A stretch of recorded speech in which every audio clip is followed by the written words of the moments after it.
чинь үлдсэн нэг жоохон одоо хитгэн бууз аавч хоёр маань хоёулах нь хувааж идж байгаа.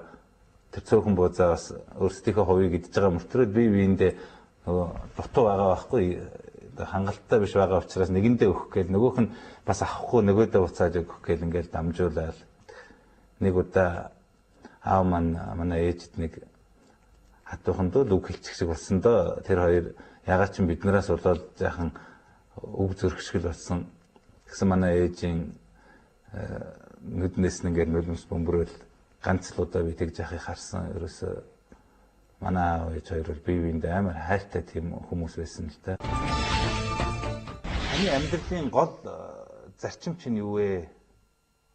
Юуг одоо амьдралынхаа гол зарчим болгож ярьдаг тухайга хэлээ. Ээж аав маань чи хинч яж болно. Ямар мэрэгчлээ ч яж болно, ямар ч боловсрол эзэмшсэн байж болно. Чи ганцхан хүн байх ёстой гэдэг энэ мундаг философиг миний бүр багад надад бүр шингээж өгсөн л доо, мэдрүүлж өгсөн. Олуулаа өссөн болохоор нэг нь буруу хийвэл бүгдээрээ загнуулдаг. Тэгээд нэг нь хэрэг хийлээ гэхэд дүүгээ адилхан дүүгийнхээ өмнөөс би хийсэн юм аа гэд хэлчихдэг. Бид нарыг тийм хүмүүжлтэй болгож өсгөжлтэй ээж аав угаасаа. Тийм болохоор эрдэнэ ном сайн сурах хэрэгтэй. Чи энийг сурцсан бахад чамаас хинж болоож авахгүй гэж ээж аав нь хэлдэг байсан. Чиний сурсан юм чинь чамд амьдрал чи хэрэг болно шүү гэж загтаг байсан. Энэ олон захиа сургаал миний хувьд бол одоо миний үзэл бодол философи болоо шингэжчихлээ. Тэгэхэд би худлаа ярьдаг хүнд дургу үнэн чихийг хүсдэг. Бэлдууч хүнд дургу гихчлэн дургу дуртай гэсэн олон юмнууд надад би хадгалж байдаг. Тэр буйдхан алс бөгдөө газрын хөө Монголын нэртэй улс төрж тэгээд төрийн төшөө болох хугацаанд мэдээж амьдралын олон замыг сав бартааг туулсан багтаа. Тэгээд энэ дундаас бизнесмен болох гараагаа яаж эхэлсэн бэ? Хизээ хаана юунаас эхэлсэн бэ гэж асуумаар байна. Тэгээд мэдээж таныг амжилт олдохоор дүүрэн бизнесийн амьдралаа гэнэт ягаад улс төрөөр сонирх салхи болов өвчин зүйл одоо нөлөөс өвчин зүйл нь яасан бэ гэж. За намайг одоо нэртэй улс төрч гэсэнд их баярлалаа.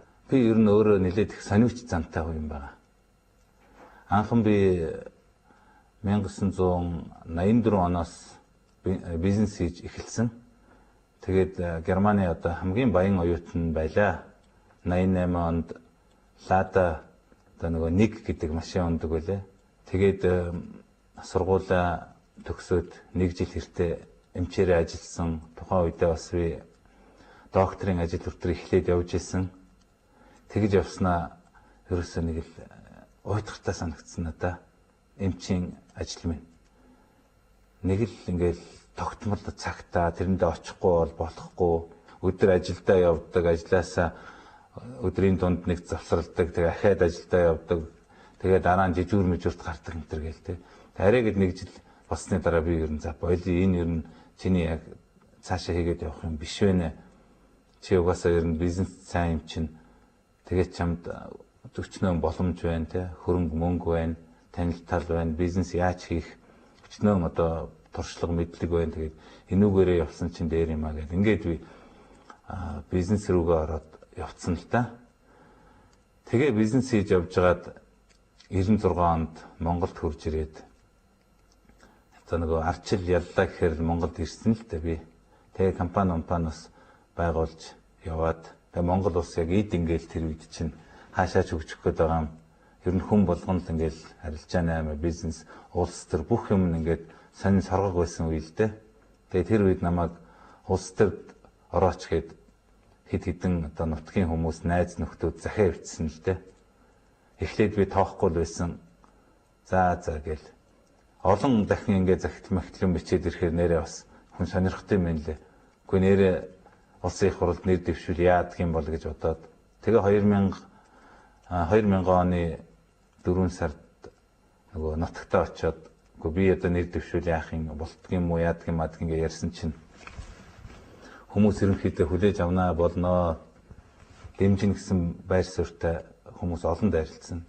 Тэгээд би улс төрд бараг одоо юу гэдгийг сонирхоод гэх юм уу хүмүүс тийм улс төрд болохгүй гүгээд байдаг болохоор нь тэр юм уу орцсон юм уу. Тэгээд орчоод улс төрд бас хийх юм зөндөө байгааг бас харсан л да. Нэг эмэгтэй хүн өөрийн чинь талаар таагүй худал яриаг ингээд жаахан дэгстүүлээд өөр нэг эмэгтэйд ингээд хов болгоод ярьчихсан байвал та энэ бүсгүйд юу гэж хэлэх үү? Ямар нэгэн байдлаар одоо юу гэдгийг энэний талаар одоо хөөцөлдөх үү? Эсвэл тоохгүй барих үү? Үгээр хүнийг унгаж болно гэж ярьдаг штэ. Үгээр хүнийг схийж болно гэж ярьдаг. Тэгэж би өөрөө үгээр ажиллаа хийдэг байх шүү дээ. Тийм болохоор үг гэдэг айгүй чухал. Яг хөө гэхдээ ховжив хүүхнүүдийн ховжив ч юм уу тэгэл зөндөлдөө ялангуяа одоо яг олонний танил болчихсон болохоор дагаад нэг цоо яриа ч юм уу тиймнүүд олон тал байдаг. Сонсогдож л байдаг. Гэхдээ эмзэглэнэ бас. Гэхдээ ямар шалтгаанаар яах гэж одоо ямар учраас ч гэдэг юм уу тэрийг би бас дотроо тунгааж цэгнээд тэрэнд нэг хэмзэглэх шаардлага юм дээр би өөрийгөө төгж өвдөхийг хүсдэг юм аа. Мэдээж цоо ховж эмэгтэй хүнийг дагалгүй яах вэ? Тэрэнд би чухам хинээс ийм юм ярьж байна. Энэ би одоо санаа зовох ёстой юу эсвэл сэтгэл хэмзэглэх ёстой юу гэж би өөртөө цэгнэж тэрэнд дүүнэж өгч чаддаг учраас тэрэнд заримдаа юм эмзэглсэн ч тэрийг дагаад туулаад хэсэг хугацааны дараа мартцсан байдаг. Улс төрд мэдээж цаг зав бага байдаг байх л та. Тэгээд мэдээж энэ их ажлын хажуугаар, энэ төрийн ажлын хажуугаар гэр бүлдээ цаг зав гаргадаг л байж таараа. Таныг их гэр бүлсэг хүн гэж би боддог. Тэгээд энэ багахан цагийг гэр бүлтэйгээ яаж өнгөрөөдөг вэ? Үр хүүхдүүдтэйгээ яаж өнгөрөөдөг вэ? Тэгээд хүүхдүүдтэй одоо юуг чухалчлан цагиж сургадаг вэ? За, үнэхээр цаг завыг л хүн өөрийнхөө эрхшээлд оруулах ёстой. Цагийг зөв ашиглаж, хэмнэж, ажиллаж чадсан хүн л амжилтанд хүрдэг. Тэгэхээр надад бол хийх ажил зөндөө байна. Сурах юм, унших юм, мэдэх юм, уулзалт ингээл маш их юм байна.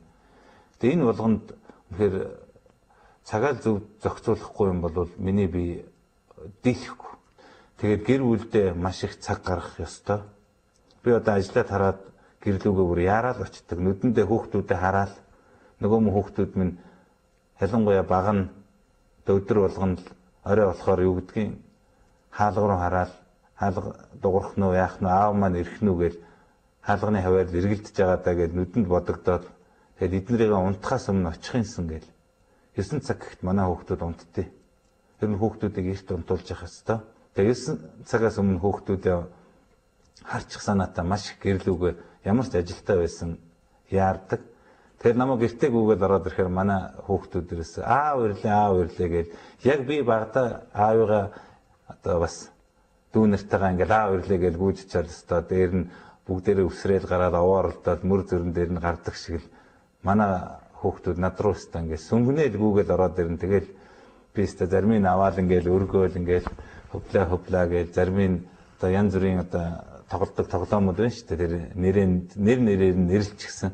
Одоо сармагчин гээл те янз бүрээр ингээд нааш цааш нь ингээд хөдлөхийг сармагчин гэдэг байхгүй. Тэгээд гүйж ирээд аава сармагчин хий аава хувлаа гээ одоо аава дүүжин даажин гээл ингээд манай хүүхдүүд бүгдээрээ ээжтэй гүйгээд ирэн бүгдийг би одоо юу ягаал тэр тоглоомоор хүүхдүүдтэйгээ тоглоод тэгэл нэг цаа ундууж угаал те одоо зав гарангуут нь заа цөмөрө дугуйгаа унаа гээл тэгэл бүгдээрээ дугуйгаа унаад гараад яваал тэгэл хүүхдүүдтэйгээ хичээлээ хийсэн үү яасан сургууль дээр ямар байсан юу хийсэн өдрийг яаж өнгөрөө гэж яриад